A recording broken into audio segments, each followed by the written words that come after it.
I didn't scream. I didn't break down. When they said the words, when their mouths delivered the sentence like cold judges who never saw me as a person, I only gave a small nod. My parents sat across from me in their polished living room, the place filled with lace curtains, shiny wood furniture, and the faint scent of freshly pressed clothes prepared for the wedding. Their tone was steady, practiced, almost rehearsed, like this cruelty had been decided long before I ever walked in. If you truly love your sister, the greatest gift you can give her is to disappear from her life forever. Not a blink. Not a twitch. My father's hand rested casually on my mother's knee, while her eyes stayed lowered as though she were reciting lines from a script. I didn't ask why. I didn't need to. I had always known my role. I was the extra, tolerated but never embraced. My sister was the shining child, the pride, the one they worshipped.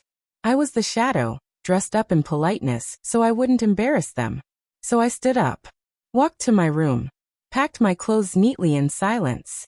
I left the framed photographs on the shelf. They never included me anyway. From the drawer I took the spare keys, the bank cards, the paperwork no one ever noticed I managed for them. When the front door clicked shut behind me, the sound carried a finality. A period at the end of a bitter, decades-long sentence. They expected me to vanish in shame, to crawl into obscurity. They were wrong. That night, their words replayed in my mind, each syllable sharp as acid carving itself into memory. They hadn't just asked me to leave, they had erased me. And I realized something important.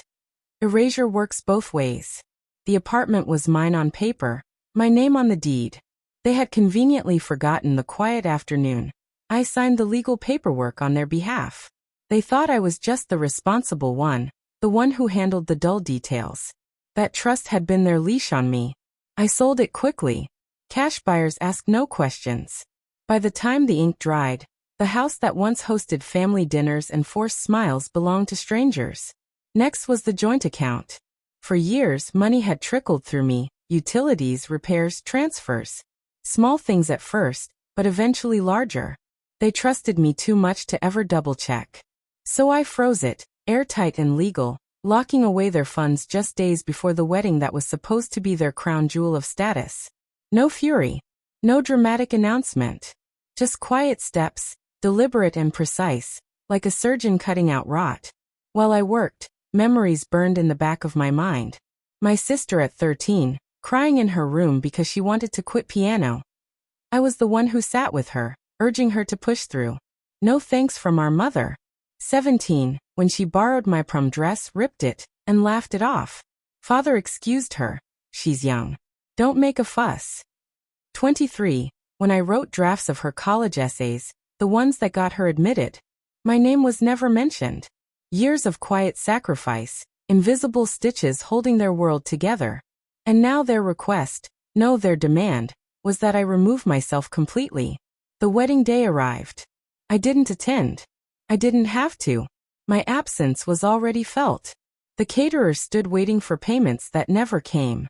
Florists refused to deliver bouquets. The venue manager demanded balance before unlocking the doors. They had built their reputation on flawless appearances. I dismantled it with the same hands that had built it for them.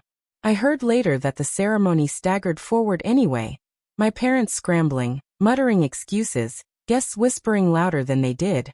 My sister smiled too widely, porcelain cracking. The calls came a week later. Not once but dozens of times. My mother's frantic pleas on voicemail. My father's stern orders disguised as begging.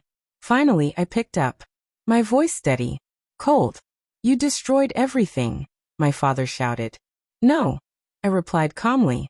"I simply gave back what you gave me." "What did we ever do to deserve this?" My mother's voice quivered, clinging to her role as the victim. I let out a small laugh. "You asked me to vanish." "I did.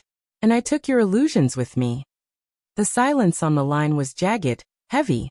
I could almost hear them grasping the truth, that what they lost wasn't just money, not just a wedding, but control. Their golden daughter's perfect day forever tarnished, their family name smeared in whispers they couldn't silence. I didn't gloat. I didn't raise my voice. I let the silence hang until they ended the call. And then I exhaled. Not with guilt. Not with regret. but with clarity. They wanted me gone, fine. But they would never forget me. Not as the overlooked shadow, but as the hand that proved everything they built rested on me. I didn't need their love anymore. I didn't need their approval. My revenge was precise, undeniable, complete. For the first time in my life, the quiet absence of their voices felt like freedom.